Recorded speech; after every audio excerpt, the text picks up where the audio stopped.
Aloha! I'm Sandra Azieli, and today I'm standing in my front yard by this beautiful bamboo.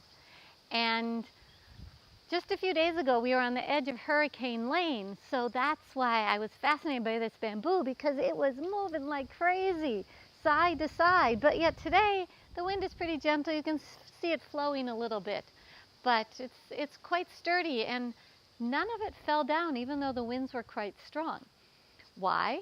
Because the bamboo was rooted to the ground, but it was able to bend. And that made me think about how we bend. So many of us don't spend much time actually side bending. Even when we exercise, when we move, it's very, very forward. And there's a little bit of side bending in yoga, but a lot of it is more about hinging at your hips. So today, I'm going to suggest that we bring some side bending into your movement vocabulary. And so when you side bend, it's not just one place you can bend from. You can bend from many places. From the rib cage and the waist and the hips, you can bend in such a way that your hips stay stable or that they actually move. So today I'm going to share with you a few ways to side bend.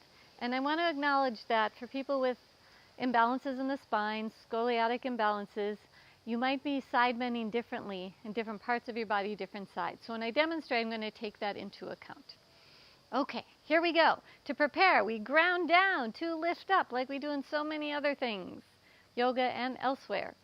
And now I'm going to create a little more space in my rib cage, the right side of my rib cage, because creating space in the rib cage really helps support breath. So as I root down with my legs, I'm going to lengthen up with my spine.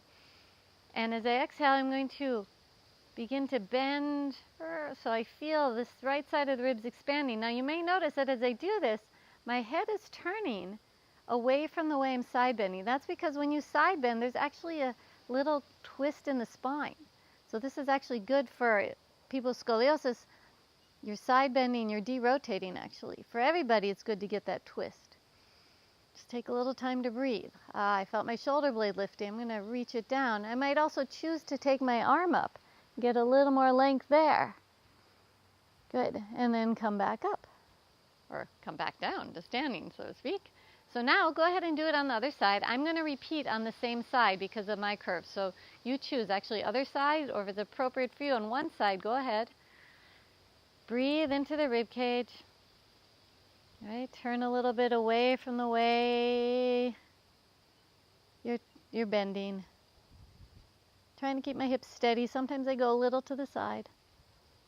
Okay, good. I come on up. Actually, I feel a little longer. My breath flows a little bit more.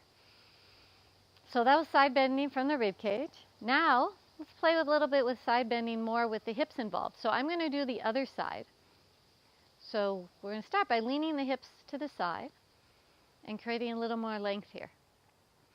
I put my hands right around the waist, breathe into that area. Again, I feel a little better. My head turns a little bit away from the way I'm bending. Breathe. Now, for those of you who don't have the imbalances I talked about, you might choose to go further so that the side bend goes from not only the waist but also into the rib cage. That doesn't work for me, but it will work for many of you.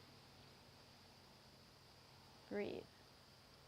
All right, root down with the feet, come back up, and then either repeat on the same side or the second side. Inhale, exhale, side bend. Now on this side too, you might choose to take your arm up. You can do it both ways, arms down. Sometimes it's nice to feel where you really want the bend, but sometimes it's nice to get the length of the arm being up. For me, I'm going to stay here right now. Turn my head a little bit more, make sure I breathe. All right, and then I come back up. Find that length in the spine. So you too can bend like bamboo. Remember, bamboo is grounded down, but it can float with the wind, so it can manage through being on the edge of the hurricane, as I hope if you never are in that kind of situation, but that if you ever by chance are, you'll be able to be safe. So if you enjoyed watching this video, you can find more at raziyoga.com. Thank you for watching. Aloha.